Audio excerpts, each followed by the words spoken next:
الحمد لله رب العالمين الصلاة والسلام على رسوله الكريم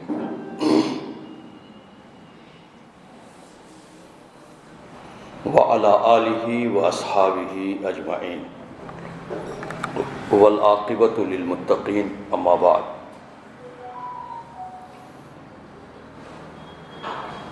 فقال الله تعالى في قرآن المجيد اعوذ باللہ من الشیطان الرجیم بسم اللہ الرحمن الرحیم یا ایہا الذین آمنوا لم تقولون ما لا تفعلون کبر مقتا عند اللہ ان تقولوا ما لا تفعلون ان اللہ یحب الذین یقاتلون فی سبیلہ صفا کأنہم بنیان مرصوص۔ محترم امیر مقامی جماعت اسلامی ہند شہر وقار آباد جناب محمد فیاض الدین صاحب اور شہر وقار آباد کے معزز بزرگوں، آج کی یہ شام میرے لیے بہت باعث مسرت اور باعث سعادت ہے کہ آج آپ حضرات سے کچھ دیر بات کرنے اور اپنے خیالات کی ترسیل کرنے کا موقع اللہ تعالیٰ نے مجھے فراہم کیا ہے۔ دوستو، بزرگوں، جدید اداراتی علوم میں، ماڈرن مینجمنٹ سائنسز میں تجزیہ کرنے کے کئی ٹولز پائے جاتے ہیں، کئی طریقے پائے جاتے ہیں۔ ان میں ایک بہت اہم طریقہ وہ ہے سارٹ انالیسس۔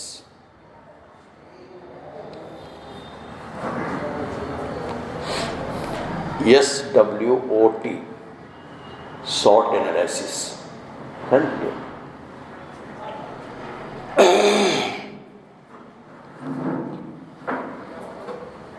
تو یہ اصطلاح استعمال کی جاتی ہے۔ تو آج میں چاہتا ہوں کہ امت مسلمہ کی موجودہ صورتحال کا سارٹ انالیسس کیا جائے۔ ظاہر ہے کہ یہ کام تو کسی بہت بڑے ادارے کا کام ہے، پیور سوسائٹی، اور ہمارے پاس RSS کے پاس دین دیال اپادھیائے انسٹیٹیوٹ، بہت حیرت انگیز قسم کا انسٹیٹیوٹ ہے ان لوگوں کا، جس کے اندر ہم لوگوں کو معلوم نہیں ہے، ہم لوگ جو کتابیں نہیں پڑھتے وہ ساری کتابیں، یہ میں نے اس میں یہ زندگی نو بھی دیکھا، ان کے پاس آتا ہے، تحقیقات اسلامی ان کے پاس آتا ہے، رہنمائے دکن ان کے پاس آتا ہے، سیاست ان کے پاس آتا ہے، دعوت ان کے پاس آتا ہے، ریڈینس ان کے پاس آتا ہے، سب چیزوں کا وہ انالیسس کرتے ہیں۔ تو اس طرح کا کوئی ادارہ کرنے کا کام ہے، لیکن میں نے کوشش کی ہے کہ کچھ کام میں کروں اور صرف آپ حضرات کے ساتھ شیئر کرنے کے لیے اس کے اندر آپ حذف اور اضافہ کر سکتے ہیں، اس میں ہم لوگوں کو کچھ سہولت ہوگی۔ سارٹ انالیسس کا مطلب ہے S means strength، ہماری قوتیں کیا ہے اس کا جائزہ لینا۔ W کے معنی ہیں ویکنیسز، ہماری کمزوریاں کیا ہیں۔ O کا مطلب ہے اپارچونیٹیز، امکانات اور مواقع کیا ہیں۔ اور T is equal to threats، یعنی خطرات۔ اندیشے، موانع، چیلنجز کیا ہیں، اس کا جائزہ ہم کو ملت کا بھی لینا چاہیے۔ اگر آپ کوئی مسجد کمیٹی کے صدر ہیں تو مسجد کمیٹی کا بھی لینا چاہیے، کوئی ادارہ اور اسکول چلاتے ہیں تو اس کا بھی لینا چاہیے، کوئی بزنس کرتے ہیں آپ تو اس کا بھی لینا چاہیے۔ عام طور پر مارواڑی لوگ سال میں ایک مرتبہ دیپاولی کے دن اڑاوا نکالتے ہیں اور پورا حساب کتاب کرتے ہیں۔ ہر سال یہ کام کرتے ہیں وہ لوگ، اور کتنا منافع آیا ہے، کن کن ذرائع سے آیا ہے، اس کے بعد وہ لکشمی کی پوجا وغیرہ کرتے ہیں۔ لیکن مسلمانوں کے پاس کوئی اس طرح کا میکینزم نہیں پایا جاتا عام طور پر، الا ماشاء اللہ۔ تو اس لیے ضرورت اس بات کی ہے کہ ہم اپنا شارٹ انالیسس کریں۔ امت مسلمہ کی قوت کیا ہے؟ پہلے ہم اسٹرینتھس کو لیتے ہیں، قوتوں کو لیتے ہیں۔ کیا ہے قوت؟ تو سب سے پہلی اور اہم قوت جو امت مسلمہ کے پاس ہے آج کے اس گئے گزرے زمانے میں بھی، وہ ہے ایمانی قوت۔ ایمانی قوت۔ پھر دوسرا، رسول اللہ صلی اللہ علیہ وسلم سے بے انتہا محبت۔ یہی وہ چیز ہے جو وہ لوگ نکالنا چاہتے ہیں ہمارے دلوں سے، یہ بہت کھلتی ہے ان کو۔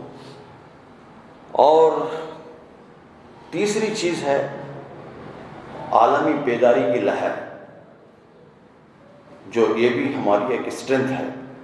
اس وقت پوری دنیا کے اندر ایک عالمی بیداری پائی جاتی ہے۔ دین کا جامع تصور یہ بہت دھندلا تھا، لیکن اس اثنا میں یہ 50-60 سالوں کے اندر دین کا ایک جامع تصور ملت اسلامیہ کے اندر پیدا ہوا ہے، یہ بھی اس کی بڑی قوت ہے۔ اسی طرح جوہری توانائی اور جوہری طاقت کی استطاعت، چند ایک مسلم ممالک کو ایٹمک پاور اس کے پاس موجود ہے، یہ بھی بہت بڑی قوت ہے۔ اگر پڑوسی ملک کے پاس ایٹمی قوت نہیں ہوتی تو کب کی یہ مسمار کر دیتا اس کو۔ وسائل کی فراوانی، ریسورسز جتنے امت مسلمہ کے پاس ہے وہ کسی اور کے پاس اتنے ریسورسز نہیں ہیں۔ ہاں، دنیا کے اندر جو دنیا چل رہی ہے اس وقت، اور الیکٹریسٹی اور بہت بڑے بڑے کارخانے، وہ پیٹرول کے بلبوتے پر چل رہی ہے۔ تو پیٹرول، ڈیزل اور یہ سب گیسز، یہ سب امت مسلمہ کے پاس ہے۔ بلکہ ابھی ریسرچ یہ بتاتا ہے کہ کئی ایک سونے کے ذخائر ہیں، میکاکی کے ذخائر ہیں۔ میکاکی کے ذخائر اتنے ہیں کہ کئی 100 سال تک پوری دنیا کو اسلامی ممالک یا مسلم ممالک سنبھال سکتے ہیں۔ آپ جانتے ہیں کہ میکاکی کی کیا اہمیت ہے۔ ابرک، اس کے بغیر کوئی الیکٹرانک آئٹم نہیں بنتا، حتیٰ کہ استری کے اندر بھی ابرک جو ہے موجود رہتی ہے، ٹی وی کے اندر بھی ابرک موجود ہے۔ افرادی قوت کی بالادستی، یہ بھی بہت بڑی قوت ہے ہماری، کہ افرادی قوت کی بالادستی۔ اب پورا یورپ اس وقت بوڑھا ہو رہا ہے، امریکہ بوڑھا ہو رہا ہے، رشیا بوڑھا ہو رہا ہے، چائنا بوڑھا ہو رہا ہے، اور جو مسلم ممالک ہیں یا مسلمان ہیں وہ جوان ہو رہے ہیں، اور ان کے پاس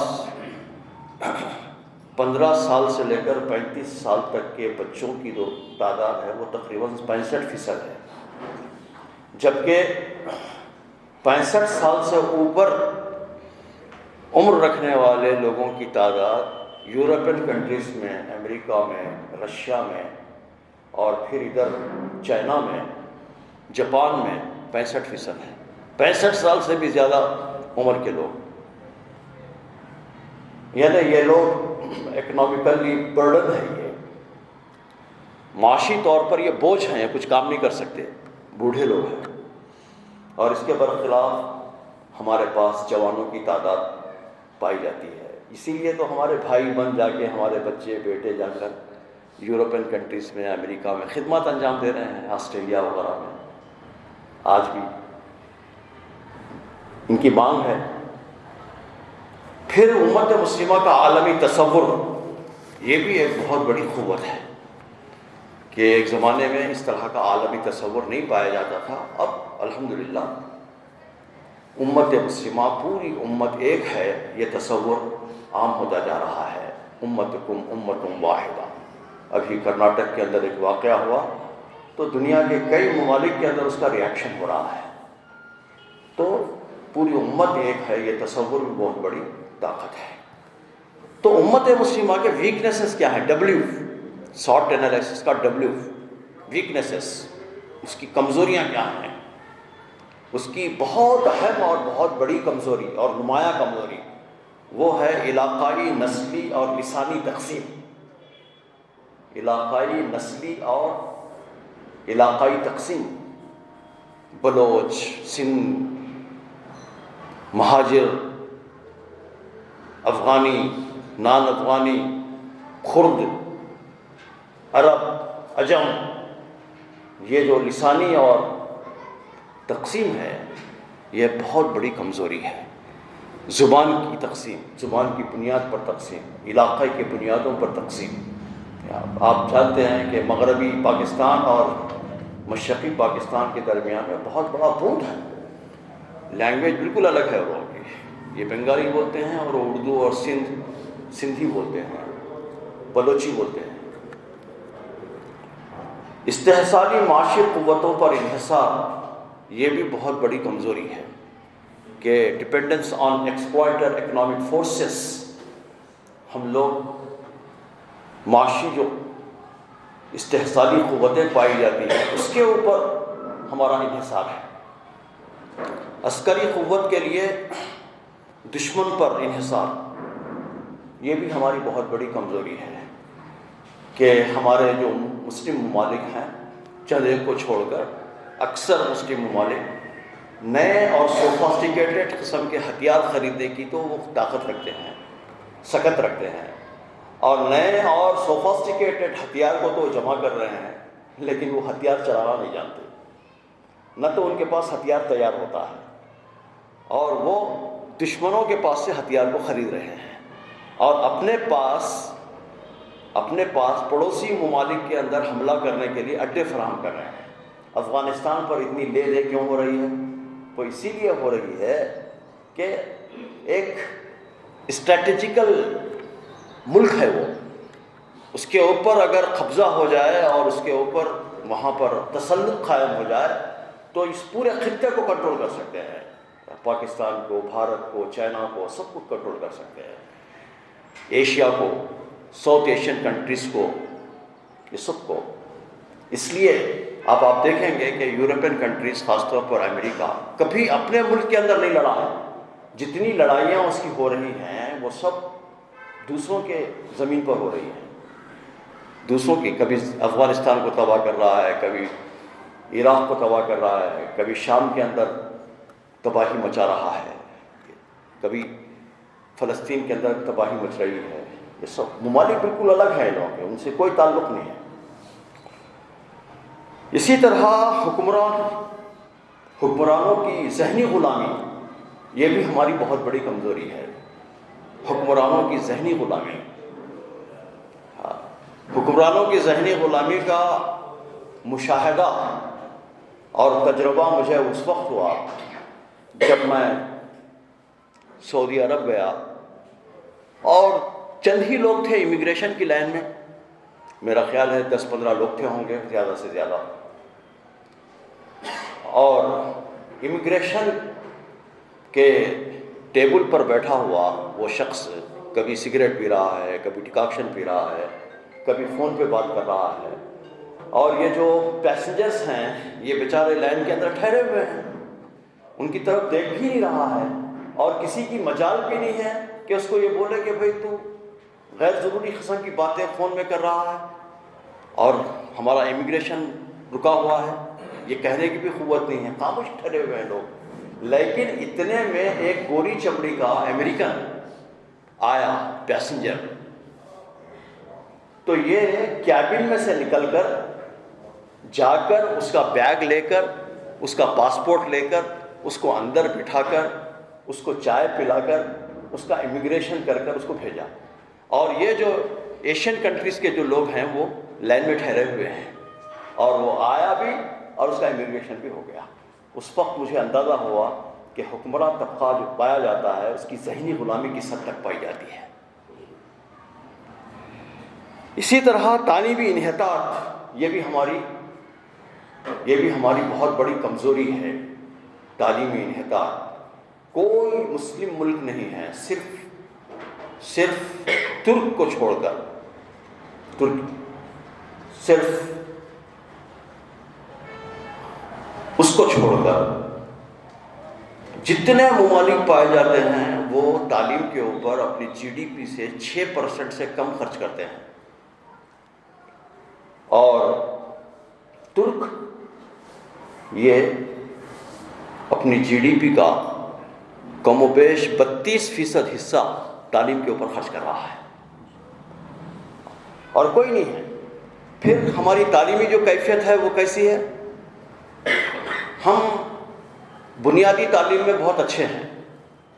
خاص طور پر تلنگانہ کا اگر جائزہ لیں گے تو ہمارا انرولمنٹ جو ایلیمنٹری ایجوکیشن ہے اس کے اندر بہت اچھا ہے، دیگر قوموں سے بھی اچھا ہے ہمارا انرولمنٹ. لیکن 8-9 کے آتے آتے ڈراپ آؤٹس کی تعداد کم و بیش 80% ہو جاتی ہے، 80 to 85%. صرف 15% بچے ہی ہوتے ہیں جو 10th تک پہنچ پاتے ہیں، اور اس کے بعد میں صرف 3-4-5% بچے ہوتے ہیں جو گریجویشن اور پوسٹ گریجویشن تک پہنچ پاتے ہیں. یہ ڈراپ آؤٹ ریٹ ہے. یہ اعلیٰ تعلیم کے اندر ہماری جو شمولیت ہے وہ بہت کمزور ہے. اور ایک اور بہت بڑی کمزوری ہماری جو پائی جاتی ہے امت مسلمہ کی ویکنیس، وہ ہے جو ملی ادارے پائے جاتے ہیں. ملی ادارے، اس پر مفاد پرست لوگوں کا تسلط پایا جاتا ہے. مفاد پرست لوگوں کا تسلط ملی اداروں پر پایا جاتا ہے. وہ ان کے بعد میں ان کا بیٹا، ان کے بعد میں ان کا پوترا، اور ان لوگوں کا تسلط ہے. ملی ادارے ہیں، جائیدادیں ملت کی ہیں، زمینات ملت کی ہیں، اور تسلط ان لوگوں کا ہے. یہ عام کیفیت آپ دیکھیں گے پورے ملک کے اندر. حیدرآباد میں تو اپنے سر کی آنکھوں سے دیکھ سکتے ہیں آپ. ادارہ جاتی زوال، یہ بھی ہماری بہت بڑی کمزوری ہے. ڈیگریڈیشن آف انسٹیٹیوشنس، ہمارے جو انسٹیٹیوشنس پائے جاتے ہیں اس کے اندر ڈیگریڈیشن آ گیا ہے، زوال آ گیا ہے اداروں کے اندر. ہمارے کون سے ادارے ہیں؟ خزانہ ہے اور شرعی پنچایت ہے. خزانہ کے اندر کتنا انحطاط آ گیا ہے، ڈیگریڈیشن آ گیا ہے. جو قاضی ہم لوگ کہتے ہیں، یہ بیچارہ قاضی اصل ہے ہی نہیں. یہ تو 1882 کے لاء کے مطابق وہ قاری نکاح ہے، خالی صرف قاری نکاح ہے. نکاح کے وقت میں وہ خطبہ نکاح دینا، ایجاب و قبول کرانا، شادی کروانا، بس اتنا ہی. قاضی کا مطلب تو یہ ہے کہ وہ فیصلے صادر کر سکے، فیصل کر سکے فیصلے. کیا اس کو اختیار پایا جاتا ہے؟ ہرگز نہیں پایا جاتا اس کو اختیار. پھر اسی طرح شرعی پنچایتوں کے اندر ہمارے ڈیگریڈیشن آ گیا ہے. اسی وجہ سے ہمارے لوگ آئے دن وہ کورٹ کچہری کو جاتے ہیں، پولیس اسٹیشن جاتے ہیں، اپنے معاملات اپنی جگہ پر حل نہیں کرتے ہیں. اوقاف پر 80% قبضہ گورنمنٹ کا ہے اور باقی کا خود مسلمانوں کا ہے، مسلم حضرات کا ہے. اور اب جو شامیر پیٹ کی مسجد کا جو معاملہ ابھی آیا ہے سامنے، وہ باقاعدہ بیچے ہیں. ظاہر ہے کہ وہ خریدنے کے بعد میں مسجد کا مسمار کر دیا اس نے. ظاہر ہے زمین خریدنے کے بعد میں زمین کو ہموار کرنا ضروری ہے. اس کو غلطی کس کی ہے؟ تو اس طرح اب میں تلنگانہ موومنٹ کے زمانے میں جنتر منتر ہمارے ڈاکٹر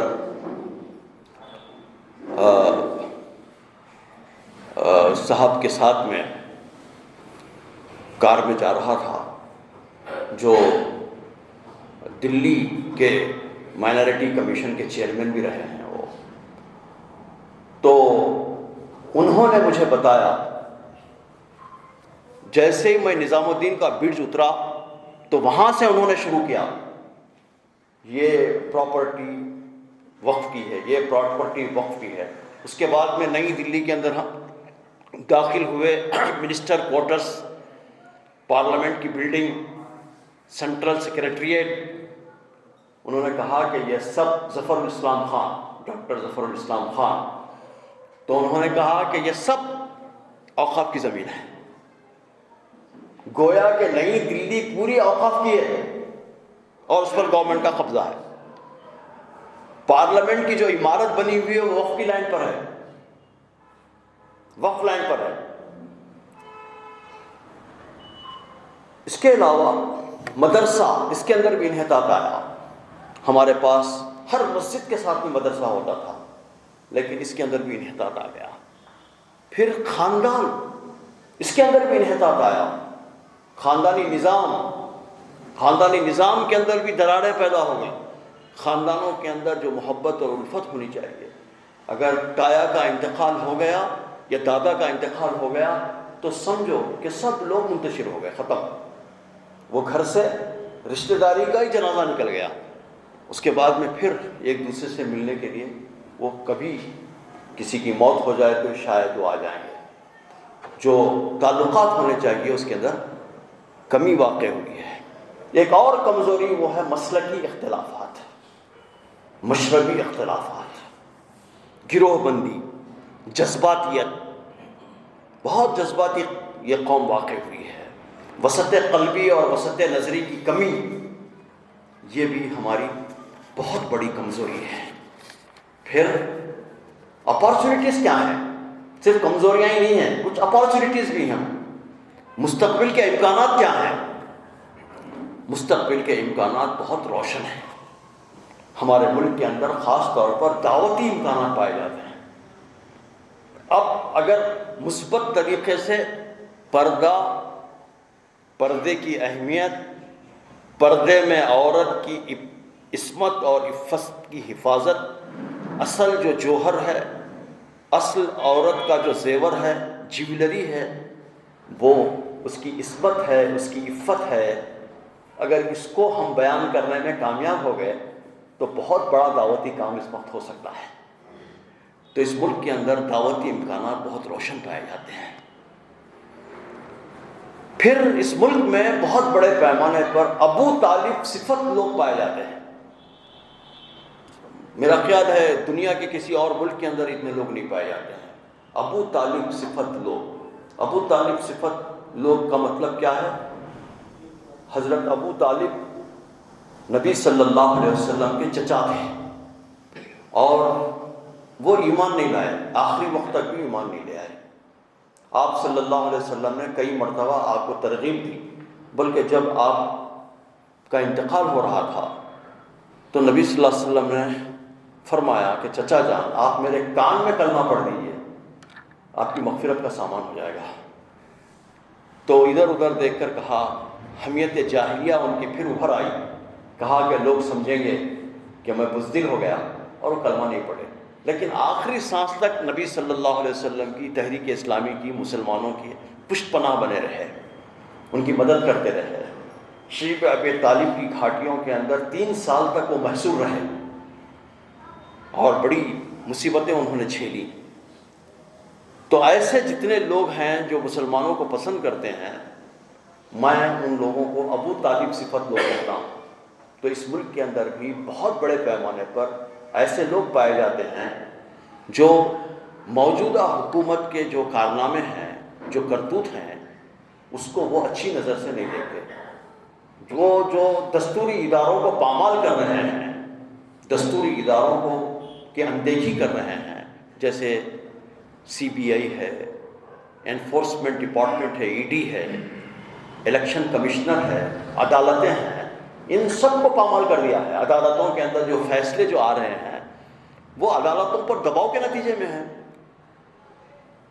تو یہ اتنی بڑی تعداد میں ہمارے غیر مسلم برادران وطن اس ملک کے اندر پائے جاتے ہیں، اس کو اچھی نظر سے نہیں دیکھتے، وہ تشویش کے اندر مبتلا ہیں، اور اس پورے سینیریو کے اندر وہ مسلمانوں کو مظلوم سمجھتے ہیں، بلکہ وہ لکھتے بھی ہیں اخبارات کے اندر.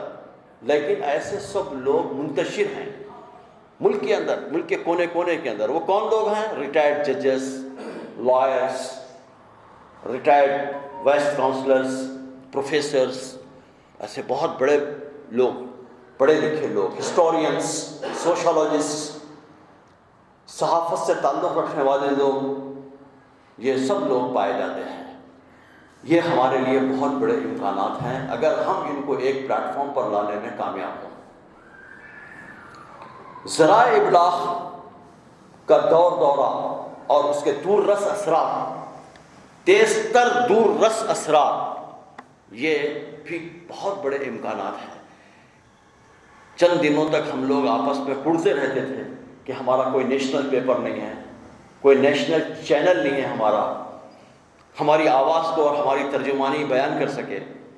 لیکن اللہ تعالیٰ نے، وہ آپ کی کوششیں نہیں بلکہ اللہ تعالیٰ نے وہ وسائل پیدا کر رہی ہے، سوشل میڈیا کی شکل میں جو ہے ہمارے ہاتھوں میں دے دیا.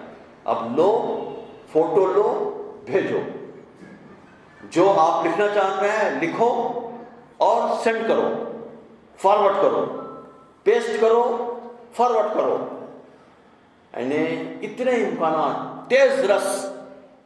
اور جو ورچوئل میڈیا ہے وہ اس وقت ختم ہو گیا ہے. اخبار اب بہت کم لوگ پڑھتے ہیں. ٹی وی تو لوگوں کے گھروں میں سے غائب ہو گئی ہے. گھروں میں ٹی ویاں نہیں ہیں. ٹی وی کے سامنے کوئی بیٹھ کر نہیں دیکھتا ہے، ہر ایک کے ہاتھ پہ ٹی وی آ گئی ہے. تو یہ بھی بہت اہم امکانات ہیں. نوجوانوں کی افرادی قوت، یہ بھی بہت بڑے امکانات ہیں ہمارے پاس. قوت محرکہ، ایٹمی استطاعت، یہ سب امکانات ہیں ہمارے پاس. پھر تھریٹس کیا ہیں؟ ٹی آخری ہے. یہ تھریٹس کیا ہیں؟ تھریٹس کو میں دو حصوں میں تقسیم کرنا چاہوں گا، خدشات کو اور خطرات کو. سب سے پہلے داخلی خطرات، انٹرنل تھریٹس. داخلی خطرات کیا ہیں ہمارے لیے؟ ہمارے لیے داخلی خطرات کے اندر سب سے بڑا خطرہ وہ ہے دین اور دنیا کی تقسیم. یہ بہت بڑا خطرہ ہے ہمارے لیے، دین اور دنیا کی تقسیم. مسجد والی زندگی الگ، بازار والی زندگی الگ. یہ ہمارے لیے سوچ کا، فکر کے زاویے کا بہت بڑا خطرہ ہے جو اس وقت ہمارے پاس منڈلا رہا ہے. کہ مسجد میں اگر ہے تو بہت شریف آدمی ہے، اللہ والا ہے، مسجد سے باہر نکلا تو ختم. مسجد سے باہر ہی دکان ہے، دکان پہ بیٹھتے ڈنڈی مارے گا. کاروبار زندگی میں جائے گا تو رشوت لے گا. زمین خالی دیکھے گا تو زمین پر قبضہ کر لے گا اور کہے گا کہ زمین اللہ کی، قبضہ عبداللہ کا. پھر داڑھی، محرومہ، ٹوپی، سب. اس سے رویے نے مسلمانوں کو بہت دھکا پہنچایا ہے، اسلام کو بہت بدنام کیا ہے، مسلمانوں کے نام کو بہت بدنام کیا ہے. تو یہ مسجد والی زندگی الگ، بازار والی زندگی الگ کا یہ تصور، دین اور دنیا کی تفریق، یہ ہمارے لیے بہت بڑا انٹرنل چیلنج ہے. علماء کو، دانشوروں کو اس پر غور کرنے کی ضرورت ہے. ہمارے اندر یکسانیت ہونا بہت ضروری ہے. دوسرا انٹرنل تھریٹ وہ ہے کردار کی کمی. کردار کی کمی. آپ دیکھیے ہمارے خلیل الرحمن سجاد نعمانی صاحب نے یہ واقعہ، میں نمائش میدان میں ایک پروگرام میں شریک تھا ان کے ساتھ میں، میری بھی تقریر تھی، ان کی بھی تقریر تھی. تو انہوں نے یہ واقعہ وہاں سنایا تھا کہ وہ جب جاپان گئے تو جاپان میں اترے، ٹیکسی والے سے بات کی تو ٹیکسی والا آنے کے لیے آمادہ ہو گیا، اور جیسے ہی وہ آمادگی ظاہر کرتا ہے تو وہ جھک کر سلام کرتا ہے اور پھر ڈور اوپن کرتا ہے، پیسنجر کو بٹھا کر پھر اپنے خود جا کر وہ بیٹھتا ہے، اور اس کے بعد میٹر آن کرتا ہے اور ٹیکسی چلنے لگتی ہے۔ تو بالکل ایسی ہوا، ٹیکسی چلنے لگی، میٹر آن کر دیا، تھوڑی دور جانے کے بعد اس نے میٹر کو آف کر دیا، پھر تھوڑی دور جانے کے بعد میں میٹر کو آن کر دیا۔ جب مولانا سجاد نعمانی صاحب اپنے میزبانوں کے پاس پہنچے، ذرا اٹھائیے، میزبانوں کے پاس پہنچے تو میزبانوں کے پاس پہنچے تو انہوں نے کہا کہ ذرا سا ان صاحب سے یہ پوچھئے کہ میں بیٹھنے کے بعد انہوں نے میٹر آن کیا، پھر تھوڑی دور جانے کے بعد میٹر کو آف کر دیا، پھر تھوڑی دور کے بعد میٹر کو آن کر دیا، ایسا کیوں کیا انہوں نے، ذرا ان سے پوچھئے۔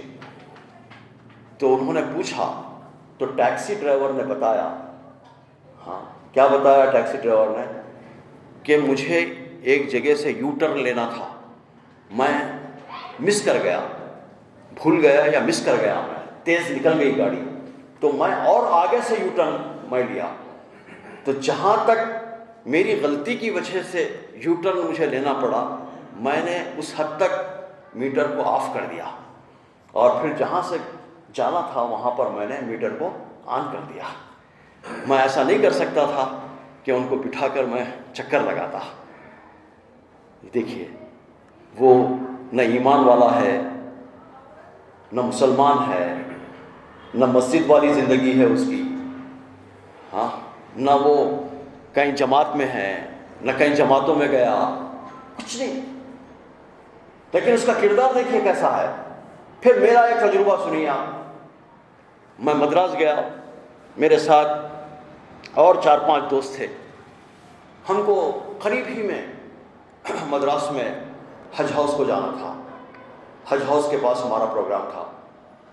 تو میں چنئی اسٹیشن اترتے کوئی مسلمان آٹو والا مل گیا تو اچھا ہے، تو مسلمان آٹو والے کو میں نے بات کی، داڑھی ہے، ٹوپی ہے، بہت سرما وغیرہ بھی لگائے ہوئے تھے، پوچھا کیا دینا ہے، تو 100 روپے، ٹھیک ہے ہم بات کریں، بیٹھ گئے، اور بھی لوگوں کو بیٹھنا تھا، اور ایک آٹو لینا تھا، تو اور ایک جو آٹو ملا وہ غیر مسلم کا آٹو ملا، اس کو سفید پٹو لگا ہوا ہے، اور آٹو کے اندر فوٹو لگی ہوئی ہے، اگربتیاں لگی ہوئی ہیں۔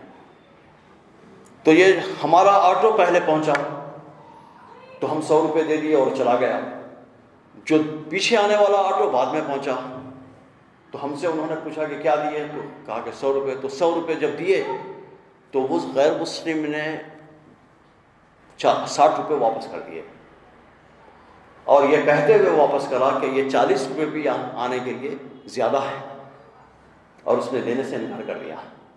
یہ ہے کردار، یہ کردار مسلمان کا ہے، یہ کردار غیر مسلم کا ہے۔ تو کردار کی کمی یہ بھی ہماری بہت بڑی انٹرنل کمزوری ہے، تھریٹ ہے ہمارے لیے، بہت بڑا خطرہ ہے۔ احساس لاچاری اور ضعف یہ بھی بہت بڑا خطرہ ہے، کیا کریں گے حالات ایسے ہیں، ہاتھ پیر توڑ کر جو ہے بیٹھ جانا، مایوس ہو جانا، لاچاری، ضعف، اب ہم کچھ نہیں کر سکتے، اب تو پسپا ہو گئے، پسپائی، خود سپردگی، یہ بھی بہت بڑا خطرہ ہے، اور عام طور پر جو مایوس قسم کے لوگ ہوتے ہیں ان کے اندر بہت تیزی کے ساتھ یہ پھیل رہا ہے۔ خنوتیت، پیسمزم، امید نہیں، پر امیدی نہیں، یہ بھی ہمارے لیے انٹرنل خطرہ ہے۔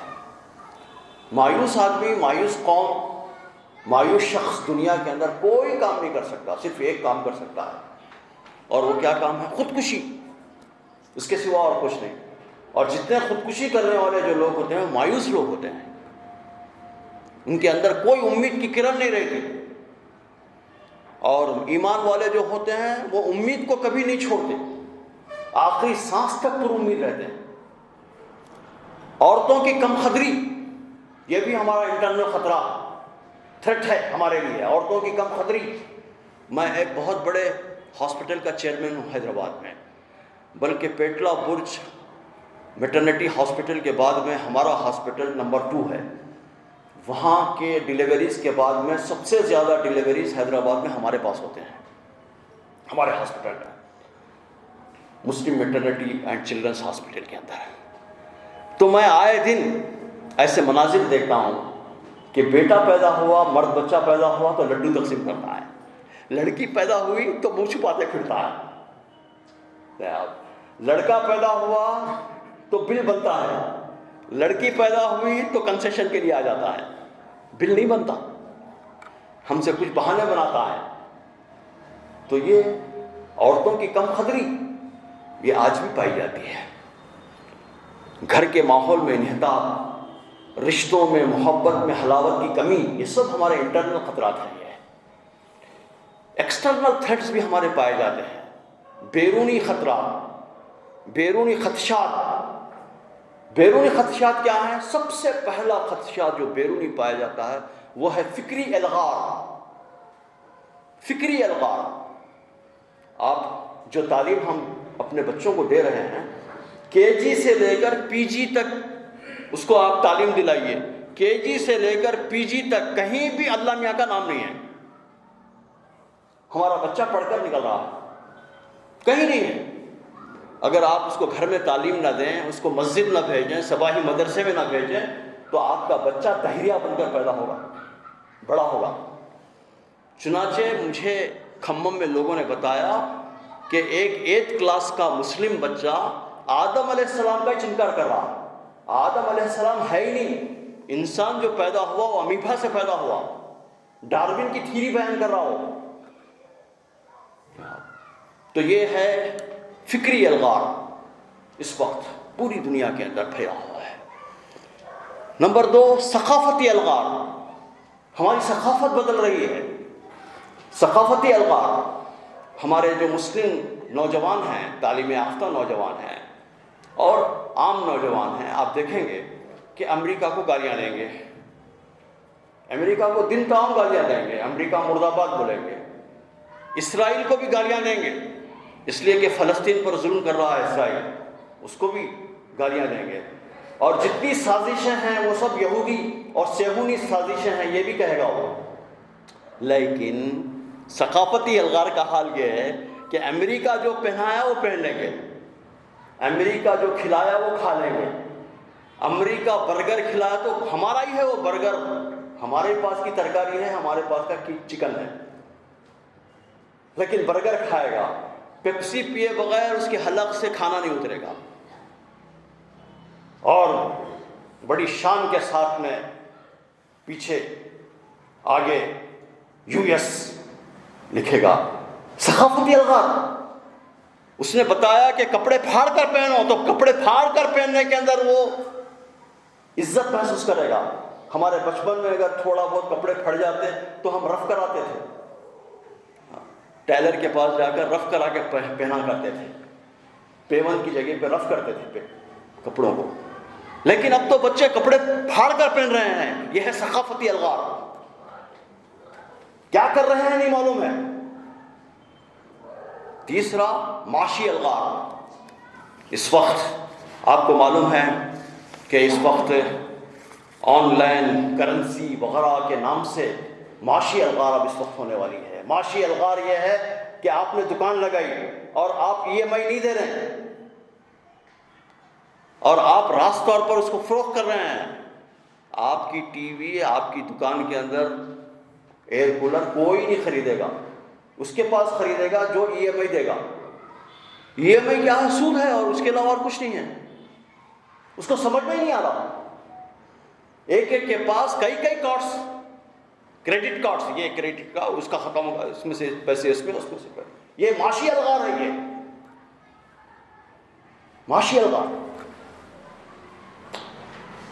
خواتین کو صاحب اقتدار اور صاحب اختیار بنانے کا فتنہ، ویمن ایمپاورمنٹ، ویمن ایمپاورمنٹ، یہ بھی ایک بہت بڑا فتنہ ہے اور بہت بڑا خطرہ ہے. دستوری حقوق کی پامالی، دستوری حقوق کی پامالی. کتنے دستوری حقوق ہیں پامال کر دیے گئے. آپ کو پوچھ کر دیکھنے والا کوئی نہیں ہے. دستور کی دستاویز آپ بغل میں لے کر پھر رہے ہیں مارے مارے، کورٹوں کو عدالتوں کو جا رہے ہیں، ہمارے حقوق ہیں دو، لیکن آپ کو کوئی دینے والا نہیں ہے، پوچھنے والا نہیں ہے. مسلمانوں کو نفسیاتی خوف میں مبتلا کرنا، فیئر سائیکو کے اندر مبتلا کرنا، سائیکولوجیکل وار ہے اس وقت۔ یہ ماب لیچنگ کیا ہے؟ ازدحام کے ذریعے سے لوگوں کو قتل کر دینا، یہ کیا ہے؟ یہ دراصل مسلمانوں کو نفسیاتی خوف کے اندر مبتلا کرنا ہے۔ اگر کسی مسلمان کو مارنا ہے، اس کو قتل کر دینا ہے، تو قتل کر کر چپکے سے کسی جھاڑی میں پھینک دیتے، کسی تالاب میں ڈال دیتے، کہیں دفنا دیتے۔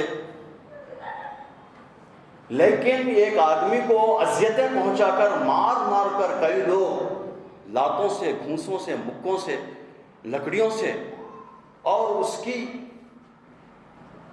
کی ایف ڈی کیمرے کے ذریعے سے اس کی کلیئر ویڈیوگرافی کر کر اس کو سوشل میڈیا کے اندر عام کرنا، اور ہمارے بچے بار بار اس کو دیکھنا، ہمارے بچے فارورڈ کرا سب ہم ہی لوگ خدمت کر رہے ہیں ان کی۔ یہ کیا ہے؟ یہ خدمت آپ کو فیئر سائیکو کے اندر مبتلا کرنا ہے۔ دیکھو تمہارا حشر یہ ہونے والا ہے، تم محفوظ نہیں ہے۔ ابھی کچھ لوگوں کو ہم دلی بھیج رہے ہیں، کچھ علماء کرام کو بھیج رہے ہیں، اور وہاں پہ پروگرام ہے علماء کرام کا، تو علماء کرام کہہ رہے ہیں ہم سے کہ آپ ہم کو اے سی کمپارٹمنٹ میں ریزرویشن کروائیے، اس لیے کہ عام کمپارٹمنٹ کے اندر ہم کو خطرہ ہے کہ ادھر ادھر کے لوگ جو ہے ایم پی وغیرہ سے گزرتی ہے ٹرین، تو ادھر ادھر کے لوگ جو ہے کہیں آ کر بیٹھ کر ہمارے ساتھ میں چھیڑ چھاڑ نہ کریں، ہماری ماب لیچنگ نہ ہو جائے۔ آپ بتائیے کتنے خوف کے اندر مبتلا ہے۔ فیئر سائیکو، مسلمانوں کے تشخص کو خطرہ ہے، یہ بھی ایک خطرہ ہے۔ اسی طرح ان کی شریعت میں مداخلت، ہر وقت نان ایشوز کو ایشوز بنانے کی کوشش کرنا، یہ بھی بہت بڑا خطرہ ہے، تاکہ مسلمان کوئی پائیدار کام نہ کر سکیں، کوئی پرماننٹ کام نہ کر سکیں، اور وہ اسی کے اندر مصروف رہیں، ان کے جوابات دینے کے اندر۔ اب پردہ آ گیا تو اب حجاب کے اوپر بس پوری صلاحیتیں مزاحمت کے اندر اور اسی کے اندر جو ہے لگی ہوئی ہیں۔ تھوڑے دن پہلے NRC وغیرہ تھا، اس کے لیے جو ہے لگے ہوئے تھے۔ اسی طرح جتنے نان ایشوز ہیں، ان نان ایشوز کو ایشوز بنانے کی کوشش کرنا، یہ بہت بڑا خطرہ ہے، اور اس کے پیچھے لگ جانا۔ 2019 میں دوسری مرتبہ اقتدار پر آنے کے بعد جو پہلی بل پاس کرائی گئی وہ ٹرپل طلاق کی ہے۔ ان کے اقتدار سے، ان کی ترقی سے، ملک کی ترقی سے اس کا کیا تعلق ہے؟ لیکن یہ آپ کو نفسیاتی دباؤ میں رکھنے کے لیے یہ کیا گیا۔ اسی طرح NRC پورے ملک کے اندر ہوگی، یہ کہہ کر ڈرانا، یہ سب ایکسٹرنل تھریٹس ہیں۔ دوستو، اب ہم کو کیا کرنا چاہیے؟ اس پر آپ حضرات غور کریں، کیا کرنا چاہیے؟ میں بیان کر سکتا ہوں، کچھ باتیں میں نے سوچ رکھی ہیں، لیکن میں آپ کے اوپر چھوڑنا چاہتا ہوں کہ ان حالات کے اندر ہم کو کیا کرنا چاہیے۔ میں تو یہ سمجھتا ہوں کہ سب سے پہلا جو کام ہم کو جو کرنا ہے وہ ہے ہم اپنے ایمان کا جائزہ لیں، ہم اپنے قلوب کو ٹٹولیں کہ ایمان نام کی رمق ہمارے سینوں کے اندر موجود ہے کہ نہیں ہے، یہ ٹٹولنے کی کوشش کریں۔ یا ایھا الذین آمنوا آمنوا باللہ ورسولہ، اے وہ لوگوں جو ایمان لائے، ایمان لاؤ اللہ اور اس کے رسول صلی اللہ علیہ وسلم۔ کن لوگوں کو یہ بات کہی جا رہی ہے؟ ایمان لانے والوں سے کہی جا رہی ہے۔ تو اس کا مطلب کیا ہے؟ تمہارا جو ایمان ہے اے اہل ایمان، تمہارا جو ایمان ہے وہ آبائی ایمان ہے، اجدادی ایمان ہے، روایتی ایمان ہے، باپ دادا سے چلا آ رہا ایمان ہے، انہیریٹنٹلی چلا آ رہا ایمان ہے۔ تمہارے ایمان میں شعور نہیں ہے، ادراک نہیں ہے، احساس نہیں ہے، تمہارے ایمان میں زندگی نہیں ہے، حیات نہیں ہے، یہ ہے قرآن کا کہنا۔ اس لیے ہم تازہ باشعور ایمان لے آئے، پہلا کام ہم کو یہ کرنا ہے۔ ایمان اگر سلامت ہے، ہر چیز کا انشاءاللہ ہم مقابلہ کر سکتے ہیں، ہر چیز کا، کوئی ہمارا بال بیکا نہیں کر سکتے گا انشاءاللہ۔ دوسرا کام، ہم اپنی زندگی سے تناقض کو دور کریں۔ تناقض کیا ہے؟ کہنا کچھ اور کرنا کچھ، ایمان کچھ اور عمل کچھ۔ ہاں ایمان بہت بڑا ہے ہمارا، لیکن عمل اس کے بالکل برخلاف ہے ہمارا۔ یہ تناقض ہے، دوئی ہے، ڈیولیزم ہے۔ ہم دو رنگی ہو گئے ہیں، سے رنگی ہو گئے ہیں، پنچ رنگی ہو گئے ہیں، بہروپیہ ہو گئے ہیں۔ ہم اس بہروپیہ پن کو دور کریں، قول اور عمل کے اندر یکسانیت پیدا کریں۔ یا ایھا الذین آمنوا لم تقولون ما لا تفعلون، اے وہ لوگوں جو ایمان لائے تم وہ باتیں کیوں کہتے ہو جو کرتے نہیں ہو۔ کبر مقتا عند اللہ ان تقولوا ما لا تفعلون، اللہ تعالیٰ کو ایسے لوگ پسند نہیں جو کہتے کچھ ہیں اور کرتے کچھ ہیں، جن کی کہنی کچھ ہے اور کرنی کچھ ہے، جن کا دعویٰ کچھ ہے اور دلیل کچھ ہے، جن کا ایمان کچھ ہے اور عمل کچھ ہے۔ اللہ کو پسند نہیں ایسے لوگ۔ اب اللہ کو پسند نہیں تو اللہ کے بندوں کو پسند کیسے ہو سکتے ہیں؟ پھر تیسرا کام، ہم اپنی اولاد کی تربیت کریں، فرد کی تشکیل کریں۔ ہماری بچیاں، ہمارے بچے، ہماری عورتیں، ہمارے مرد اتقوا اللہ کی بنیاد پر تیار ہوں۔ یہ کام ہم کریں۔ یہ کام جو کرنے کے ہیں اس میں انشاءاللہ کسی کی مداخلت نہیں ہوگی۔ میں اپنے ایمان کو درست کروں، کیا بی جے پی کچھ کر سکتی ہے؟ RSS کچھ کر سکتی ہے؟ میں اپنی زندگی سے تناقض کو دور کروں تو کس کو کیا آپتی ہو سکتی ہے؟ اگر میں اپنے گھر کے افراد کو، میرے اپنے بچوں کو، اپنی اولاد کو اتقوا اللہ، اللہ کے خوف کی بنیاد پر ان کی تربیت کروں میں، تو کس کو کیا اعتراض ہو سکتا ہے؟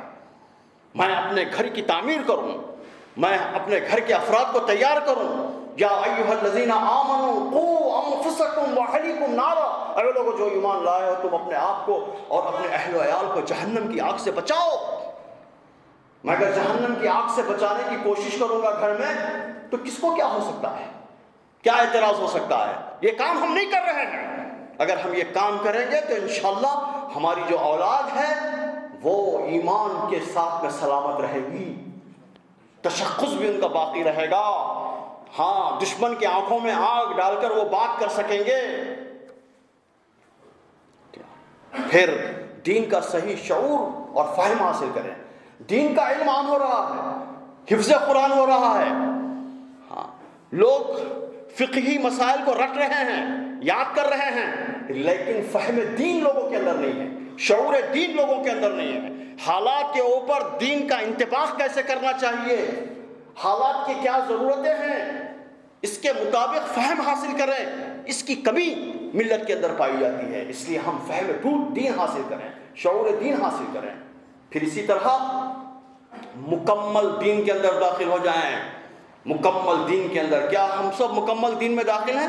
اگر ہم مکمل دین کے اندر داخل ہو جائیں، دین کا شعور حاصل کریں، تو کسی کو کوئی رکاوٹ ہو سکتی ہے؟ ہاں جو کام کوئی رکاوٹ نہیں ڈال سکتا وہ کام نہیں کر رہے ہم اور پریشان ہیں۔ ان تمام چیلنجز کا جواب ہم اسی وقت دے سکتے ہیں کہ ہم اندر سے مضبوط ہوں۔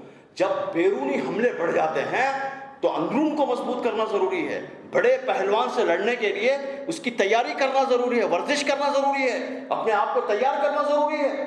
ہاں کشتی بنانے والے کہتے ہیں کہ کشتی کبھی طغیانی کے تھپیڑوں میں آ کر ڈوبتی نہیں کشتی کبھی، ہاں بلکہ طغیانی آتی ہے تو وہ تھپیڑے کھاتے ہوئے، ڈاواں ڈول ہوتے ہوئے وہ ساحل تک پہنچ جاتی ہے کسی بھی طرح ڈاواں ڈول ہو کر، لیکن ڈوبتی نہیں۔ لیکن کشتی کے پیندے میں تھوڑا سا سوراخ ہو جائے تو اس کشتی کو غرق آب ہوتے ہوئے کوئی اللہ کے سوا کوئی طاقت اس کو بچا نہیں سکتی۔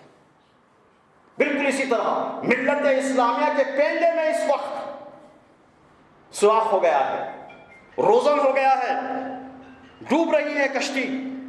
اس کو بچانے کے لیے ہمیں اس کو دور کرنا بے حد ضروری ہے۔ پھر ہم مکمل دین کے اندر داخل ہو جائیں۔ اللہ تعالیٰ کا فرمان ہے یا ایھا الذین آمنوا ادخلوا فی السلم کافہ، اے وہ لوگوں جو ایمان لائے ہو تم پورے کے پورے اسلام کے اندر داخل ہو جاؤ، پورے کے پورے۔ کیا واقعی ہم پورے کے پورے اسلام میں داخل ہیں؟ نظریاتی طور پر، اعتقادی طور پر، ایمانی طور پر، ثقافتی طور پر، معاشی طور پر ہماری معیشت کتنی ڈاواں ڈول ہے؟ ہاں کتنے لوگ ہیں ہم میں سے جو سود کو حرام نہیں سمجھتے؟ کتنے لوگ ہیں جو ہم میں سے رشوت کو حرام نہیں سمجھتے؟ کتنے لوگ ہیں جو لوگوں کے زمینوں پر قبضے کرنے اور ناجائز چیز کو کھانے کو حرام نہیں سمجھتے؟ کتنے لوگ ہیں؟ ضرورت اس بات کی ہے کہ ہم مکمل طور پر دین کے اندر داخل ہو جائیں، پھر اتحاد بین المسلمین پیدا کریں، اتحاد بین المسلمین، میری جماعت تیری جماعت، میرا مسلک تیرا مسلک۔ ارے کوئی نبی دنیا کے اندر مسلک کی تبلیغ کرنے کے لیے نہیں آیا، کوئی نبی۔ جو مسلکیں ہیں، جو مسالک پیدا ہو گئے ہیں، یہ ختم ہونے والے نہیں ہیں۔ کوئی اگر یہ کوشش کرے کہ پورے مسلک ایک ہو جائے، یہ ممکن نہیں ہے۔ مسلک رہیں گے، مسلک رہیں گے، اختلافات ہیں ہمارے درمیان میں، اختلافات تھے، اختلافات ہیں، اختلافات رہیں گے، لیکن اس کے باوجود بھی ہم کو متحد رہنا ہے۔ تو ہم کو وہ ٹیکنیک سیکھنا ہے کہ اختلافات کے باوجود ہم متحد کیسے رہ سکتے ہیں۔ میں آپ کو پوچھنا چاہتا ہوں کہ این ڈی اے بن سکتی ہے، ہاں، نیشنل ڈیموکریٹک فرنٹ بن سکتا ہے۔ نیشنل ڈیموکریٹک فرنٹ کے اندر جو بی جے پی اس کی صدارت کر رہی ہے، اس کی لیڈرشپ کر رہی ہے، آپ کو معلوم ہے کتنی پارٹیاں ہیں؟ 42 پارٹیاں ہیں اس میں۔ رام ولاس پاسوان جیسا آدمی تھا اس کے اندر، جو پیدا ہوا سوشلسٹ، ہاں پیدائشی سوشلسٹ تھا وہ، لیکن بی جے پی کے اندر چلا گیا، اس کی تائید۔ ارے مقصد کے لیے این ڈی اے بن سکتی ہے، ایک مقصد کے لیے یو پی اے بن سکتی ہے، تو ایک مقصد کے لیے مسلمان تنظیمیں، جماعتیں، مسلکیں، مشارق، یہ ایک کامن منیمم پروگرام بنا کر، ایک کامن منیمم پروگرام بنا کر، ایک اقل ترین پروگرام بنا کر وہ متحد کیوں نہیں ہو سکتے؟ وہ ایک پلیٹ فارم پر کیوں نہیں آ سکتے؟ یہ ہے سوال ہمارا۔ آپ اپنے اپنے مسلک پر چلیے۔ آپ کو ایک مسلک پسند آ گیا، آپ نے تحقیق کی، آپ کو پسند آ گیا کہ ہاتھ چھوڑ کر نماز پڑھنا چاہیے، پڑھیے نماز، ویسی پڑھیے، نبی صلی اللہ علیہ وسلم نے ویسی بھی پڑھی تھی۔ ہاتھ چھاتے پر باندھ کر پڑھنا چاہیے، رفع دین کر کریے، ناف پر ہاتھ رکھ کر نماز پڑھنا چاہیے، پڑھیے ویسی۔ لیکن کیا اس میں اختلاف ہے کہ نماز فجر کے وقت میں سکون رہتا ہے، ہاں 2 رکعت کی بجائے 4 رکعت پڑھنا چاہیے؟ کوئی کہے گا؟ ہمارا اختلاف نصوص میں نہیں ہے، ہمارا اختلاف فرائض میں نہیں ہے، ہمارا اختلاف جو پایا جاتا ہے وہ اختلاف جزیات کے اندر ہے، کلیات کے اندر نہیں ہے، جزوی اختلافات ہیں ہمارے۔ لہذا ہم اپنے اندر وسط نظری، وسط قلبی، ایک دوسرے کو برداشت کرنے کی قوت ہم اپنے اندر پیدا کریں اور یہ قیمت ادا کریں، آپس میں ہم متحد رہیں، کامن منیمم پروگرام بنائیں۔ کیا اس میں اختلاف ہے کہ مسلمانوں کے اندر جہالت پائی جاتی ہے، ناخواندگی پائی جاتی ہے، تعلیمی انحطاط پایا جاتا ہے، مسلمانوں کو ایجوکیشنلی ایمپاور بنانا چاہیے، اس میں کسی کا اختلاف ہے؟ کیا اس میں کسی کا اختلاف ہے کہ مسلمان معاشی طور پر پسماندہ ہو گئے ہیں، رکشہ والا، موز والا، ایسکروٹ والا، پنچر والا، سب مسلمان ہیں، گوشت والا، چکن والا؟ کیوں ہوا ہے ایسا؟ کیوں ہے؟ کیا ان کو اوپر اٹھانے کے لیے اگر ہم بلا سودی بینکنگ کا سسٹم شروع کریں، ان کو بلا سودی قرضے دیں، ان کو اونچا اٹھانے کی کوشش کریں، کیا اس کے اندر کوئی اختلاف ہے؟ کوئی عالم دین اختلاف کر سکتا ہے اس میں؟ یہ کام کیوں نہیں کرتے ہیں؟ یہ کام ہم کریں، یہ کام ہم کریں، سب مل کر اللہ کی رسی کو مضبوطی کے ساتھ پکڑ لیں۔ وَاعْتَصِمُوا بِحَبْلِ اللَّهِ جَمِيعًا، سب مل کر اللہ کی رسی کو مضبوطی کے ساتھ پکڑ لیں۔ منفیت ایک ہے اس قوم کی، نقصان بھی ایک ہی سب کا نبی، دین بھی، ایمان بھی ایک، حرم پاک بھی، اللہ بھی، قرآن بھی ایک۔ کچھ بڑی بات تھی جو ہوتے جو مسلمان بھی ایک۔ فرقہ بندی ہے کہیں اور کہیں ذاتیں ہیں، کیا زمانے میں پنپنے کی یہی باتیں ہیں؟ دشمن تو آپ کو ایک سمجھ رہا ہے، چن چن کر مار رہا ہے، ہاں، لیکن ہم آپس میں ایک دوسرے کو الگ سمجھ رہے ہیں۔ دوستو، اختلافات کے باوجود ہم متحد کیسے رہ سکتے ہیں؟ مقصد زندگی کو ہم طے کریں تو انشاءاللہ ہم متحد ہو سکتے ہیں۔ پھر ہم اور کیا کریں؟ دین کے جو اجزاء باقی ہیں ان کو باقی رکھنے کی کوشش کریں۔ دین کے کیا اجزاء باقی ہیں؟ دین کے اجزاء جیسے مسلم پرسنل اللہ کے چند چیزیں باقی ہیں، چند کے اندر تو مداخلت کر دیے ہیں، اور بھی مداخلت کرنے کی تیاریاں کر رہے ہیں، اور ایک وقت بھی آئے گا میں سمجھتا ہوں خدا نخواستہ کہ یہ کامن سول کوڈ لے کر آئیں گے، کامن سول کوڈ لے کے آئیں گے۔ آپ کو کوئی بھی جائے پناہ نہیں رہے گی، آپ کو خود اپنی شریعت پر چلنا پڑے گا، کہیں عدالت کو نہیں جانا ہے آپ کو۔ تو جو دین کے اجزاء باقی ہیں، کیا باقی ہیں؟ مسجدیں باقی ہیں، ہمارے مدرسے باقی ہیں، ہماری قضاءت باقی ہے، ہمارا وقف باقی ہے، ہمارا گھر باقی ہے، ہمارا نکاح کا انسٹیٹیوشن باقی ہے۔ نکاح کا انسٹیٹیوشن اس کو ہم نے تباہ کر دیا، برباد کر دیا۔ نکاح کے انسٹیٹیوشن کے اندر وہ اکبر کے دین الہی کو لے کر آئے، دین محمدی کو چھوڑ دیا۔ یہ شملا، یہ گملا، یہ رنگ، یہ باجا، یہ گاجا، یہ گھوڑا، یہ تلوار، یہ سانچک، یہ مہدی کہاں سے لے کر آئے تم؟ یہ سب راجپوتانہ رسوم ہیں جو جودھا بائی سے آئے ہیں، جودھا بائی سے آئے ہیں۔ مسلمانوں نے اس کو اپنا لیا۔ یہ کٹنم، یہ جہیز، یہ بچوں کا کھانا کھانا کہاں سے لائے ہو تم؟ دوستو، ہم کو چاہیے کہ دین کے جو اجزاء باقی ہیں، ہوش میں آئے مسلمان، دین کے جو اجزاء باقی ہیں اس کو باقی رکھنے کی کوشش کریں۔ پھر دین کے جن اجزاء پر عمل کرنا ہمارے لیے دشوار ہے، ہم اس پر عمل کرنے کے لیے ماحول کو سازگار بنانے کی کوشش کریں، ماحول کو تیار کرنے، سازگار بنانے کی کوشش کریں۔ ہم کیا نہیں کر سکتے؟ ہم چور کا ہاتھ نہیں کاٹ سکتے، ہم زانیوں اور زانیہ کو سنسار نہیں کر سکتے۔ جو دین کے تعزیراتی احکامات ہیں، کرمنل پروسیجر کوڈ ہے دین کا، اسلام کا، اس کو ہم نافذ نہیں کر سکتے یہاں پر۔ لیکن آپ کو معلوم ہے کہ جب ابھیا کا کیس ہوا تھا تو سشما سوراج نے کیا کہا تھا، اڈوانی نے کیا کہا تھا کہ ایسے لوگوں کو سرے عام پھانسی دے دینا چاہیے، کہا تھا نہیں کہا تھا؟ تو یہ کیا تھی؟ یہ ان کے فطرت کی آواز تھی، یہ ان کے فطرت کی آواز تھی۔ ایسے وقت میں ہم لوگوں کو کہنا چاہیے یہی شریعت کی تعلیم ہے، یہی احکامات شریعت کے احکامات ہیں جو تم بھاگ رہے ہو اس وقت۔ تو ہم ماحول کو بنائیں۔ ہم بلا سودی بینک نہیں چلا سکتے، لیکن بلا سودی قرض کی سوسائٹی چلا سکتے ہیں، انجمن چلا سکتے ہیں، بلا سودی فائنانس کر سکتے ہیں، ہم بلا سودی طور پر ہم لوگوں کو قرضے دے سکتے ہیں متحد ہو کر۔ ہم بینکوں کے اندر اپنے پیسوں کو ڈپازٹ کرنے کے بجائے ہم ان انجمنوں کے اندر ڈپازٹ کریں، اور جو غریب لوگ ہیں اور جو نادار لوگ ہیں، جو بے روزگار لوگ ہیں، ان کو روزگار پر لگائیں۔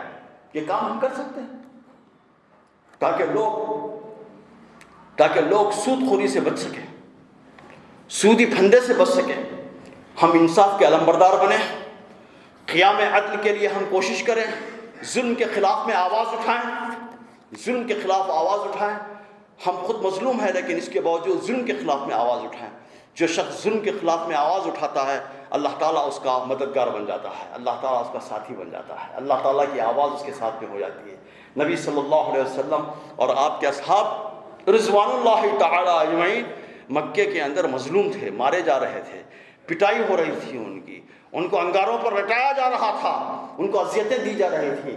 ایسے زمانے میں نبی صلی اللہ علیہ وسلم خانہ کعبہ کے اندر ہیں، اور ایک آراشی آ کر اس نے منظوم اپنی داستان سنائی، مظلومیت کی داستان سنائی۔ نبی صلی اللہ علیہ وسلم نے اس سے پوچھا کہ تمہارے ساتھ کس نے ناانصافی کی، کس نے ظلم کیا تمہارے ساتھ؟ تو اس نے کہا کہ میں 3 عمدہ اونٹ لے آیا تھا، اور ابو جہل نے بہت کم قیمت اس پر لگائی ہے، اس سے بڑھ کر کوئی قیمت لگانے کے لیے تیار نہیں ہے۔ نبی صلی اللہ علیہ وسلم نے اس شخص سے پوچھا تم کیا قیمت لینا چاہتے ہو؟ اس نے قیمت بتائی، اور نبی صلی اللہ علیہ وسلم نے قیمت ادا کی۔ وہیں پر ابو جہل ٹھہرا ہوا تھا۔ آپ صلی اللہ علیہ وسلم نے اس سے فرمایا کہ آئندہ ایسا نہیں ہونا چاہیے۔ ابو جہل کے اور نبی صلی اللہ علیہ وسلم کے تعلقات کیسے تھے، کتنی دشمنی تھی، سب لوگ آپ جانتے ہیں، اس میں تفصیلات میں جانے کی ضرورت نہیں ہے۔ لیکن وہ مغرور ہو گیا اور اس نے کہا کہ ہاں آئندہ ایسا نہیں ہوگا، آئندہ ایسا نہیں ہوگا۔ یہ کیا تھا؟ شخصیت کا جادو یقیناً. کیا پرسنالٹی چرشمہ یقیناً. ہاں پھر کیا اللہ کی مدد یقیناً.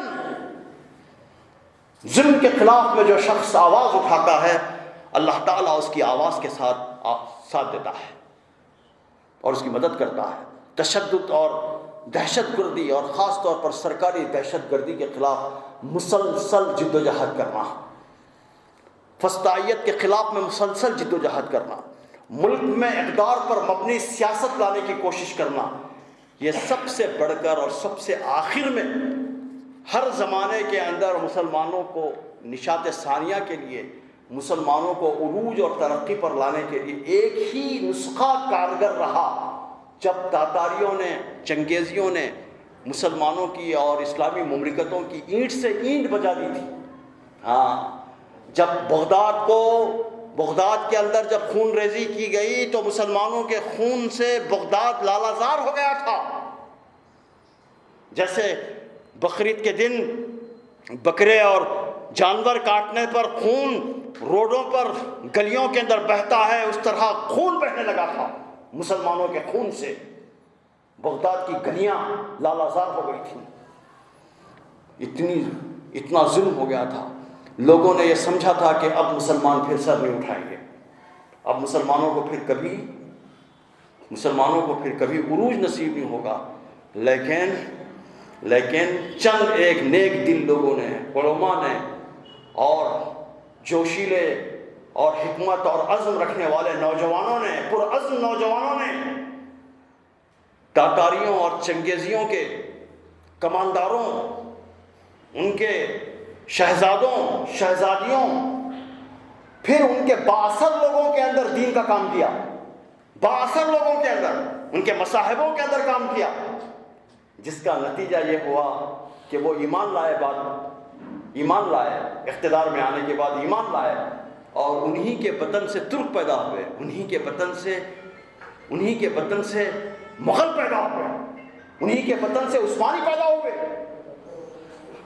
تو ہم کو کیا کرنا ہے اس ملک کے اندر؟ دعوت کا کام کرنا ہے، دعوت کا کام کرنا ہے. ہم کون ہیں؟ رحمت للعالمین صلی اللہ علیہ وسلم کی امت ہے، امت رحمت ہے. امت رحمت کو، رحمت للعالمین کے پیغام کو بندگان خدا تک پہنچانا ہے. اللہ سے روٹھے ہوئے، اللہ سے بچھڑے ہوئے اللہ کے بندوں کو اللہ سے ملانا ہے.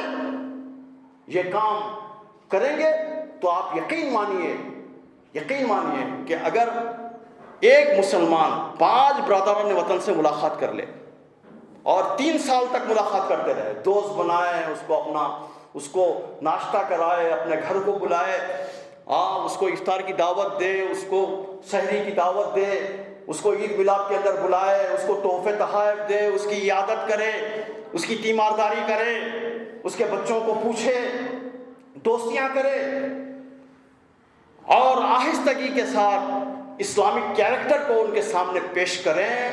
اگر ایک مسلمان 5 لوگوں کو ان 3 سالوں کے اندر یہ کام کرتا ہے بھارت کا، آج بھی میں کہنے کے لیے تیار ہوں کہ 2024 کے اندر انشاءاللہ منظرنامہ بدل جائے گا. کوئی میڈیا کی ضرورت نہیں ہے، کوئی کسی چیز کی ضرورت نہیں ہے. 1 to 1 تعلقات جادو رکھتے ہیں اپنے اندر، سحر رکھتے ہیں. اور یہ سحر کا کام اگر مسلمان آج بھی کریں گے تو علامہ اقبال کے ان الفاظ میں کہ تو نہ مٹ جائے گا ایران کے مٹ جانے سے، تو نہ مٹ جائے گا ایران کے مٹ جانے سے، نشے میں کو تعلق نہیں پیمانے سے، ہے عیاں یورش تاتار کے افسانے سے کہ پاسباں مل گئے کعبے کو سلم خانے سے. آج بھی پاسباں مل سکتا ہے، آج بھی ان لوگوں کے کیمپ سے کٹ کر انشاءاللہ لوگ اسلام کے پیغام رحمت کے اندر پناہ لے سکتے ہیں. ہاں آج بھی کوئی کر سکتا ہے، کوئی اندازہ کر سکتا ہے اس کے زور بازو کا. نگاہ مرد مومن سے بدل جاتی ہیں تقدیریں، نگاہ مرد مومن سے بدل جاتی ہیں تقدیریں. غلامی میں نہ کام آتی ہیں شمشیریں نہ تدبیریں، غلامی میں نہ کام آتی ہیں شمشیریں نہ تدبیریں، جو ہو ذوق یقین پیدا تو کٹ جاتی ہیں زنجیریں. ان زنجیروں کو کاٹنے ان چیلنجز کا جواب دینے کے لیے مسلمانوں کو آگے آنے کی ضرورت ہے۔ اسی لیے آج دانشور طبقے کو، پڑھے لکھے طبقے کو، بااثر طبقے کو اور معززین کو یہاں وقار آباد کے ہیڈ کوارٹر میں زحمت دی گئی کہ آپ کو بولنا پورے وقار آباد کو بولنا ہے، آپ کے سامنے بات رکھنا، یہ ہزاروں نہیں بلکہ لاکھوں لوگوں کے سامنے بات رکھنا ہے۔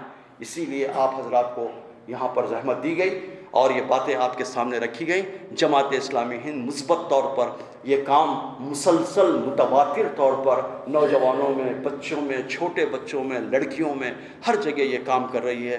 برادران وطن سے بڑے پیمانے پر ملاقات کے لیے اس نے دھارمک جن مورچہ کو قائم کیا، forum for democracy and communal amity کو، FDCA کو قائم کیا، اور پھر سدبھاونا منچ جگہ جگہ ہم قائم کر رہے ہیں تاکہ برادران وطن کے ساتھ میں ملاقات ہو اور ڈائلاگ ہو، ہم آپس میں بیٹھیں، چائے بسکٹ کا تبادلہ ہو اور خیالات کا بھی تبادلہ ہو، اپنے اخلاق اور کردار سے ان کو متاثر کرنے کی کوشش کریں۔ ان کوششوں کے اندر ہم لگے ہوئے ہیں۔ اللہ تعالیٰ سے دعا ہے کہ اللہ تعالیٰ ہمارے ساتھ خیر کا معاملہ فرمائے اور اللہ تعالیٰ ہمیں صحیح معنی میں ان باتوں کو سمجھنے اور ان چیلنجز کا جواب دینے کی طاقت اور قوت اللہ تعالیٰ ہمارے اندر پیدا فرمائے۔ وآخر دعوانا ان الحمد للہ رب العالمین۔